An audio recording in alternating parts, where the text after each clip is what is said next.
Welcome to the deep dive. Today, we're not tackling presidents or the usual big names. Instead, we're diving into a single life. The kind of life that, yeah, it's rooted in the Midwest, but it gives us this amazing little window, really, into the whole 20th century. We're talking about Leon Russell Crawford, born 1894. His whole world seems anchored right there in Dodge City, Kansas, defined by the railroad and then, bang, completely reshaped by World War I. Exactly.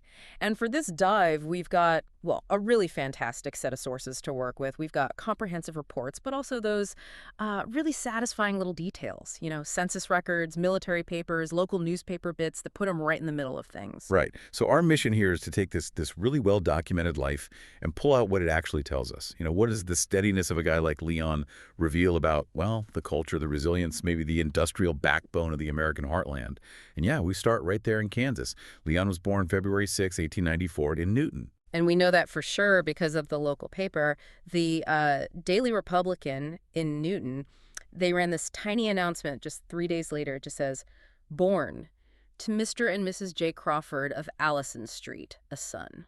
Wow, that's specific. Allison Street. I love that. Yeah. It's a great little find. But Newton, that was just the sort of the jump-off point, right? A family moved pretty quickly, it seems. Yeah. By the 1895 Kansas census, he's listed, just 1 year old in Dodge City. Mm-hmm. And that's it. Dodge City becomes home base, like the backdrop for the next, 80 years of his life? Incredible. And if Dodge City is the place, the railroad, well, that's the constant thread, isn't it? No, absolutely. By the time he's 22, this is late 1916, Leon's already got his career path sorted. He's working as a yard helper, switchman, even an engineer for the Western Division Atchison, Topeka, and Santa Fe Railroad, the AT&SF. And that's key, isn't it, for understanding his whole life. This wasn't just some starter gig. This was him laying the groundwork for, well, what turned into a 40-year career. Right. From about 1917 straight through to 1960. Yeah, a 40-year run. He was already a skilled guy, an essential worker, really, even before the huge disruption hit. The Great War. Exactly. That steady path just gets put on hold dramatically. Okay, let's get into that because the speed of his commitment, it really jumps out. He reports to the recruiting station in Dodge City, April 22nd, 1917, enlists for artillery service. By the way. And the local paper, the Dodge City Globe, even notes his enlistment. Says he was one of 3 new guys that day, bringing the town's total up to 47 men signed up just since April 1st. You can almost feel that wave of national effort hitting this small town. Yeah, you really can. And the sources show how tied his service was immediately to the community fabric. Just a couple of months later, June 1917, the Methodist Sunday School, which he belonged to, they hold this honor ceremony. Oh, wow. Yeah, for 23 members who had gone to the colors, as they put it. And that included Leon and also his brother, Marion Crawford. So the community was actively tracking everyone who left. And he didn't just join any old unit. His role was pretty specialized, wasn't it? Technical, even? Very much so. He was appointed a Wagoner second-class gunner, attached to the 25th Anti-Aircraft Battery, 1st AA Sector. He served stateside for a bit. First, we see him at Fort Barry, San Francisco, November 1917. Okay. And then he ships out to France with the AEF, the American Expeditionary Forces, by January 1918. That title, Wagoner. It sounds kind of old-fashioned now, but it was actually a pretty critical job, especially in artillery. Well, yeah, absolutely critical. A wagoner wasn't just, driving a wagon. They were responsible for the logistics, the transport, getting those heavy guns moved and set up, ammunition supply. It took strength, serious diligence, and, technical know-how to make sure those big anti-aircraft guns were ready to go. And this is where the documents get really fascinating for me, because we get this incredibly rare, first-person peek into this brand new type of warfare. The Dodge City Globe, again, they published a letter he sent home to his mother, September 1918, and the headline basically says he explains anti-aircraft work. Yeah, and what's amazing is just how new it all was. Leon writes that the anti-aircraft division was totally separate, and, quoting him here, it originated since war was declared.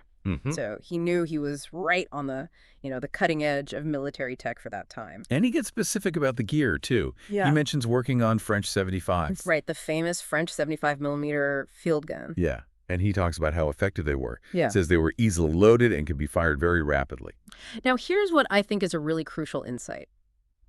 That experience. Working with high-speed, technical machinery, needing precision, rapid loading, quick deployment. That sounds an awful lot like the same kind of skills he'd need for his long railroad career back home, doesn't it? It's exactly the same skill set. Absolutely. Think about it. The guy maintaining and firing these complex technical cannons in 1918, he's the same person who's going to spend the next 40 years as an engine foreman, managing complex train movements, the technical side of a locomotive. His military service, in a way, it forged him into exactly the kind of high-skill American worker needed for that modern industrial economy. And he saw action. He mentions helping dismount a German plane with two of them, meaning the French 75s. Incredible detail. Right. We know exactly what kind of weapon he was using and what his unit was doing, taking down enemy aircraft. And his service records, they confirm he was right there in the thick of it as a wagoner. He was at St. Mihiel during the time frame of the Second Battle of the Marne, so March to May 1918. And later, he was part of the outer defenses of Paris from late June right up to early November 1918. So the war ends. He eventually set sail back home, USS Ohio, leaving Brest, France, February 20, 1919. Just imagine that trip home after everything he'd seen. Must have been something. And then he lands back on U.S. soil. And that's when we get that perfect source, the Western Union telegram. Yes. The ultimate sigh of relief for the family back home, March 15th, 1919. He sends this short, simple message to his parents from Camp Stewart, Virginia. It just says, "Arrived here, all okay, am well, and have written." Short, sweet, gets the job done. The end of probably 2 years of constant worry for his folks. Huge relief. But, there's a complexity there, too. He gets his honorable discharge March 28, 1919, at Camp Funston, Kansas. He's back home in Dodge City by April 10th. But the records point out something else. His brother, Marion, he was still over in Germany, serving with the Army of Occupation. Oh, right. So Leon's home safe, but his brother is still deployed in, well, what must have still felt like a tense situation over there. Exactly. Must have been a strange, sort of bittersweet homecoming feeling. But Leon, he didn't waste any time. After, 23 months of service, 15 of those overseas, he just dives right back into civilian life. Yeah. Which brings us right to the next chapter, building that Kansas life. And stability seems to be the watchword, right? He gets married pretty fast. Very quickly. He marries Winnie Letha Curry on Christmas Eve, December 24th, 1919, right there in Dodge City. The announcement says the ceremony was at the home of the bride's brother. So keeping it close, keeping it community-focused. And they start a family? But it wasn't without heartbreak. No, definitely not. They had 3 children altogether. Tragically, their first, Betty Jean, was born and died the very same day, back in May 1921. Then came Eugene David in 1927. And later, Leon Russell Crawford II, born in 1938. But sadly, tragedy struck again. Leon II also died young, only 22, in February 1961. We should probably pause on that for a second, because when we talk about this life defined by 4 decades of job stability and deep community roots, it's easy to gloss over the immense personal resilience needed to face those kinds of losses and still maintain that outward consistency. Stability isn't just something that happens. It's something you actively build, even through grief. That's a really important point. Precisely. And the core of that public consistency, that outward stability, was always the railroad. He was Leon the switchman, Leon the engine foreman.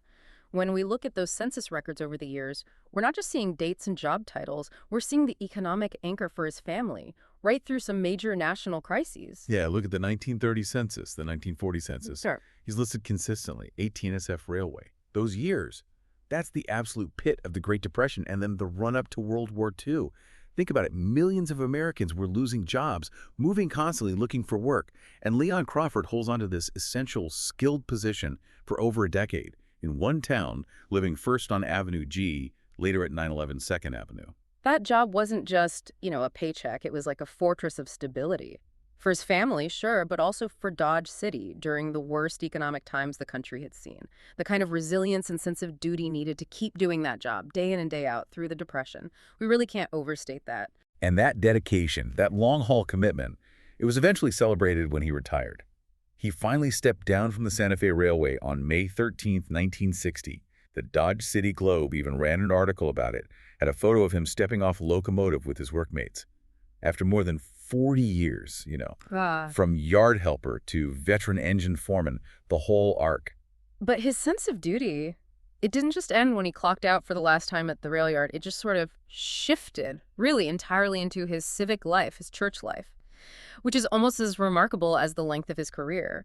Leon was deeply involved with the First United Methodist Church. He was part of the Baraka class there for nearly 50 years. Think about that, 1927, right up until he passed away in 1976. 50 years in one Sunday school class.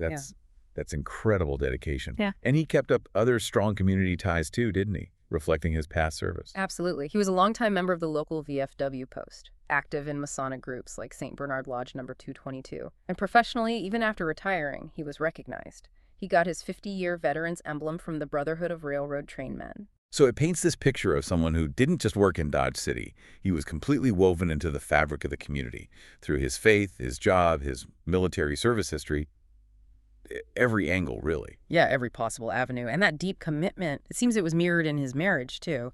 That partnership with Winnie lasted through everything. They celebrated their golden wedding anniversary, 50 years together, on December 28, 1969, had an open house at the church parlor, hosted by their son Eugene and his family. 50 years of marriage, 50 years in a church class, 40 years on the railroad. Remarkable consistency. Leon Russell Crawford passed away there in Dodge City in October 1976. He was 82. So if we just kind of step back now and look at the whole arc, the stability, yeah, but also the huge interruption of the war, the personal tragedies. Leon Crawford's life really does feel like a perfect case study. A microhistory, like you said, of the 20th century American experience, especially in the Midwest, defined by that steady, essential railroad work, shaken up by a world war that actually sharpened his technical abilities and just grounded by these incredibly deep community roots over 80 years in one place. What really strikes me looking back is that unique technical thread running through it all. We know he was already a skilled railroader before the war. Then his service as a wagoner. It involved maintaining and using those French 75 anti-aircraft guns, which was cutting-edge, high-precision stuff back then. Right. And he takes that hands-on technical experience right back to the railroad, which is all about industrialized precision logistics. He really seems to embody that type of American technical worker, kind of forged or at least honed by World War I. It's just a remarkable record, isn't it? Diligence, resilience, duty. His documents lay out this really clear line of service to his country, his employer, his community, stretching across more than half a century. So maybe the question for you, listening to this, is something like this. Leon's success, his stability, it was so clearly defined by that 40-year anchor in one essential job and his nonstop civic involvement. In our world today, with much more job hopping, automation changing things, people moving around so much more, what's the modern equivalent of that kind of 40-year anchor? And what vital sense of community belonging have we maybe gained or perhaps even lost by moving beyond that model? Something